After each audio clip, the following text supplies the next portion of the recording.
À Chamonix, le terrain, il est rare, on le sait. Et cette rareté, elle en fait un prix élevé. Et faire un PLU sans prendre en considération ça, et sans prendre en considération également la difficulté ou la santé financière délicate de nos organismes sociaux en France, c'est un peu faire des plans sur la comète, mais sans avoir les fondations requises. Le Conseil communautaire a décidé d'arrêter un projet de PLU qui vise à imposer uniquement des résidences permanentes sur la quasi-totalité des zones constructibles sur Chamonix. Ce qui veut dire qu'on va globalement bloquer l'intégralité des constructions qu'il va y avoir sur Chamonix, puisque qui dit résidence permanente dit logement sociaux, puisque la notion de résidence permanente au niveau juridique n'existe pas. Qui dit logements sociaux dit des prix très faibles. Qui dit des prix faibles à la vente dit des opérations qui ne seront plus possibles puisque le bilan ne sera plus équilibré. Donc en fait, on va arriver avec toutes ces mesures à un blocage du marché. Donc la rareté qui était déjà existante va encore être amplifiée. Donc du coup, une accélération des prix de vente et un ralentissement également de l'activité économique. Puisque si on ne construit plus, la production de logements en France, elle est au ralenti, on le sait. Chez nous, elle est au ralenti aussi. Donc il va falloir également intégrer le ralentissement de l'économie et notamment d'un secteur de l'économie qui est quand même cher dans la vallée, qui est le bâtiment. C'est-à-dire qu'on a quand même une histoire avec des terrassiers, avec des maçons, avec des menuisiers, etc. On aura sans doute de la rénovation, mais un terrassier qui a plus de programme neuf, il ne travaille plus. Un maçon qui a plus de programme neuf, c'est une grosse part de son chiffre d'affaires. Donc du coup, ces gens-là vont être dans la difficulté, vont devoir aller peut-être travailler ailleurs ou disparaître et par conséquence, plus de terrassiers, plus de déneigeurs, etc., etc. Donc on est dans une spirale avec ces décisions qui risquent d'avoir un effet immédiat sur les prix et l'accélération de l'inflation des prix au mètre carré, un ralentissement de l'économie. Alors que d'autres solutions, à mon avis, plus vertueuses pouvaient exister. Et le but c'était quoi? C'était de bloquer le nombre de résidences secondaires? Le but, il est assez, je dirais, vertueux et je le partage. C'est-à-dire qu'on rencontre une vraie difficulté pour loger les permanents, qui sont nécessaires à l'activité économique de la vallée. Mais les moyens qui sont mis en œuvre vont aller à l'encontre de l'objectif qui est visé, puisqu'on va les exclure encore plus, puisque les outils mis en place vont provoquer une augmentation du prix du mètre carré. On aurait, à mon avis, eu plus de résultats si on avait pris notre destin en main, en créant une foncière logement, en partenariat avec la Caisse des dépôts par exemple, un office foncier social qui aurait pu mettre des outils en place tels que une gestion saine, type syndic, une gestion locative rigoureuse, constituer un patrimoine de qualité, le valoriser et le mettre à disposition dans un premier temps que du locatif, parce que l'urgence elle est là, la priorité elle doit être à loger les 300 personnes qui cherchent à se loger dans la vallée. Ça, c'est la priorité. Pour les loger, dans un premier temps, il faut aller en priorité sur le logement social, locatif, aidé. Dans un deuxième temps, et si les moyens financiers nous le permettent, on pourra alors aller vers l'accession. Mais la collectivité, pour moi, n'est pas là pour faire quelques rares privilégiés capables d'accéder à des prix très intéressants. Elle doit être là pour loger les gens qui travaillent dans la vallée. Le marché privé doit répondre à l'accession. Et le marché privé, il faut non pas le contraindre avec les mesures qui sont mises en place, mais plutôt lui réunir des conditions favorables pour qu'il participe à la construction de logements sociaux tout en faisant son métier, qui est la production de logements. Et on sait qu'en France, on est en retard puisque on devrait à peu près construire entre 500 et 550 000 logements par an en France.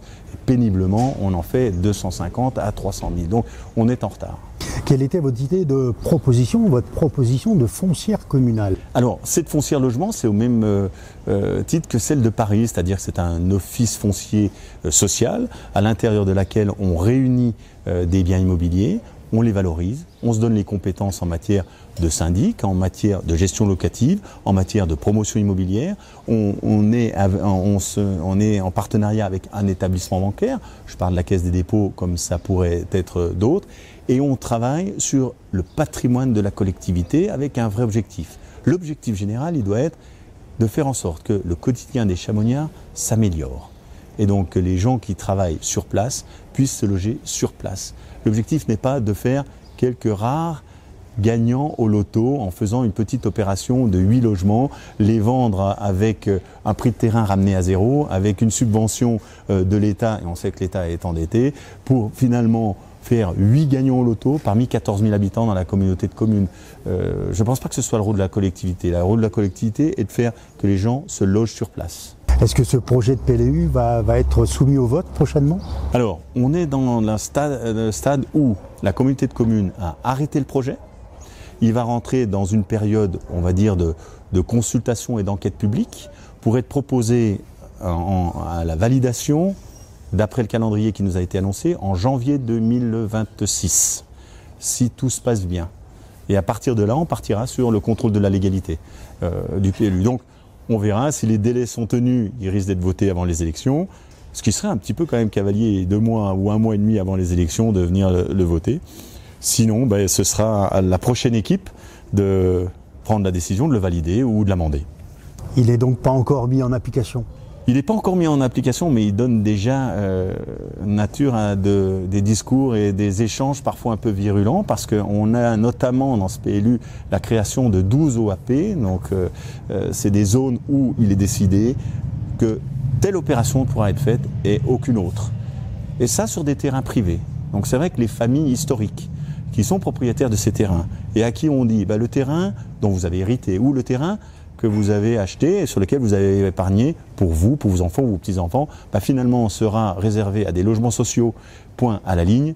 C'est quelque part les spolier. Et effectivement, ça commence à créer des tensions et des réflexions délicates au sein des familles de propriétaires historiques. Parce que le prix de ces terrains va être dévalorisé. Oui, il va être totalement dévalorisé parce qu'on sait qu'aujourd'hui, un organisme social va acheter le prix du mètre carré construit entre 2 800 et 3 000 euros du mètre carré.